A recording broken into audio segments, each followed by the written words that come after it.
Hi all, this is just a quick video on how you can dry meat and the benefits of it. So what you're going to do is go into your building book and obviously build the drying rack.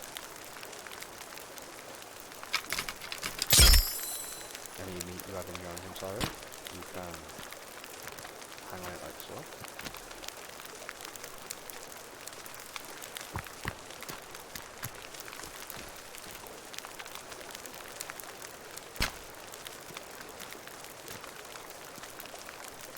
Now after a few hours in game, it will dry, like it has on here, so you pick it up, dried fish.